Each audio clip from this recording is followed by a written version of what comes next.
So I picked up some new hay for the bunnies yesterday, and it's really nice, fresh quality. You can see how green it is, which they're loving. Right into that, tasty. It doesn't have as many seed heads as the last lot I got, but it's definitely really nice and fresh.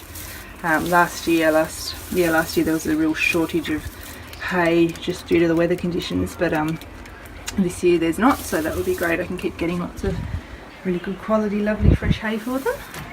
Coco's right into hers as well. And there's the little piggies, they're enjoying it. So yes, I'm really happy with that, and it's so cheap. I get 2 big bales of hay for $9 a bale, which is great. It makes it so affordable to just feed them heaps and heaps of hay, and it doesn't matter if they waste a bit and that sort of thing. And it smells fresh. There's not much dust. There's no signs of mildew or anything, which is important to look for. And if you are buying hay by the bale, it is important to make sure you get horse quality hay and not cattle quality, because horses and rabbits have pretty much the same digestion. So that is a really good thing to look out for. I've just noticed that Lotus isn't eating her veggies tonight. I know she wasn't moving around as much as usual earlier in the day, and yeah, she always rushes to her veggies. So I've just mixed her up some critical care that and I found a syringe that I can feed her with. I've mixed some up and tried to feed her with a straw because I couldn't find a syringe because I hadn't replaced my last one since I used it, but I've managed to find one. So I'm going to give her some of that now, and hopefully that will help her to get moving. She might have, because she's molting a lot at the moment, she might have a hairball stuck in her tummy, making her not want to eat, but it's really important for rabbits to keep their digestion moving all the time so they don't go into GI stasis. So I always have this on hand just in case I need it, and I'm going to give her some now. Now I can't really show you how I feed her with one hand, but I've got her swaddled up in the towel here so that she can't move. I'm just going to pop the syringe in her mouth and syringe feed her. Good morning. So it is the morning after I gave Lotus her critical care last night, and a couple of hours after she had it, which she absolutely hated, but a couple of hours after she had it, she actually started eating again by herself, which was great. And I've noticed she is eating hay this morning, so she's doing that. And I've noticed lots of poos on the ground here, which these ones are too small, so I'd say they're hers. They should be nice and big and round like this. So I would say she did have some sort of a restricted digestive issue going on there.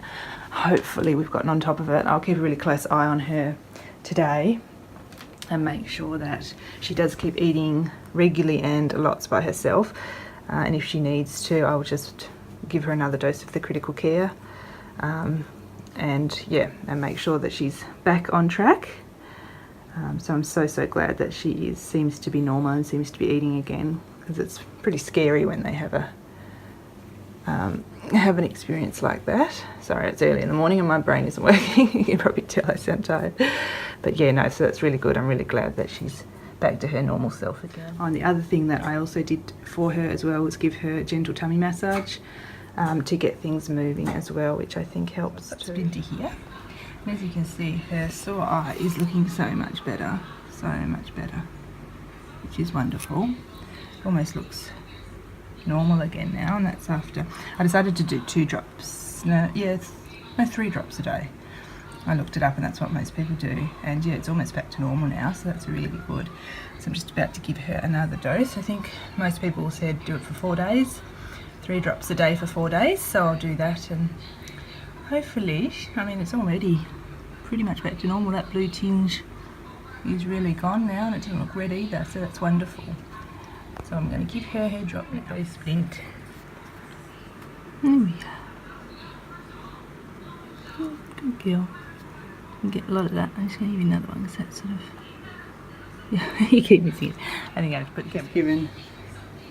I've just given Splinter her eye drop, and Lotus has gone into a happy bunny flop, so I think she's definitely feeling better today. Good morning. Here with the buns again and the pigs. Hey, beautiful. As you can see, these guys, I changed the litter box and filled up their hay last night. Hello, sweet. And as you can see, they've absolutely loved their hay. and have got none left, so this new hay is a winner for them. So I'm going to give them some more of that this morning. Need to go fill my hay container up from the shed in a minute, and so I can give them enough each. There you go, sweetie. They want their pellets really right now, but I'm just going to do this first because they need to have hay available at all times. More important than pellets, guys. Just enough to give the guinea pigs a bit, and then I'll go down to the shed and get some more. What biggers? Oh gosh, you got on your face. So I've got a little Splinter here, and I just thought I'd give you an update on her eye. It's looking so much better. That's the one that was really cloudy and red, and that's the one that wasn't affected. So as you can see, they're looking pretty similar again now, which is great. I got the drops on, when was it that I got the drops? Sorry, Splinter. I got the drops on Thursday and today, well, Thursday night, and today's Sunday morning, so it hasn't been that many days of putting the drops in. And I'm just going to focus on that. Really? Oh, focus on your eyeball. And yeah, it's made a huge difference. The redness is totally gone, and the blue, gosh, this camera's having trouble, Spent. There we go. And the blue's almost gone as well, so that's really good. So I'm just going to give her her drop for this morning. Do that now. She doesn't like it. She wants to hide. I want to hide, sweetie. So I'll do that now for her. So I thought I'd give you guys an update on how Coco has been enjoying her birthday castle. And she's been very busy. She's ripped a lot of this wall up in here. That had a window in it to start with, but she's just extended her window, haven't you? Wasn't quite big enough for you. And you can see it's hard to focus in there, but you can see she's been digging the walls in there. If you look along this side here, you can see she's been very busy on that side of the castle too. All the rubble down there that I'll have to get rid of soon. So yeah, she's been a very busy girl with her birthday castle. She has enjoyed it, which has been good. You've liked your castle, Coco? Too busy eating pellets at the moment. You like your castle? You're a very busy girl. Likes to sleep a lot these days because she is 10 now. She's quite old, but she still does do a lot of instruction with her boxes. That's her favourite thing to do. Sweet girl. I'm really pleased that Lotus is definitely back to her normal self now. We haven't had any more trouble with her digestion or her, you know, the possibility of the GI Stasis, so that's been really good. She's back to her normal self, busy and inquisitive and eating lots and lots. Isn't she, Miss Stone? Isn't she? You've got to share your food again, hey? And you can see by, you know, the size of food in there. Pretty yucky thing to look at, I guess, but it's really important with rabbits to keep track of how the size of their poop and that sort of thing, just so that you know what is going on with them. It can be a little bit trickier when you've got two rabbits together because they are obviously sharing litter boxes, sharing food, so you really have to keep an eye on what they're eating and that sort of thing to figure out what's going on. But yes, no, she's back to normal. I have been keeping an eye on her. That is really good. So I think I will do a separate video sometime in the future on GI Stasis and all about it, how to help prevent it and how to treat it. But for now, just, I'm sure most of you know, but for those that don't, GI Stasis is just when the digestive tract of a rabbit is compromised in some way and stops working fully, whether it's a hairball sort of thing caught up in there or some other reason. So and it's really important, as we know, for bunnies to be eating constantly, especially good high fibre things like hay. So it's something really important to watch out for because they can go downhill pretty quickly if they stop eating and drinking.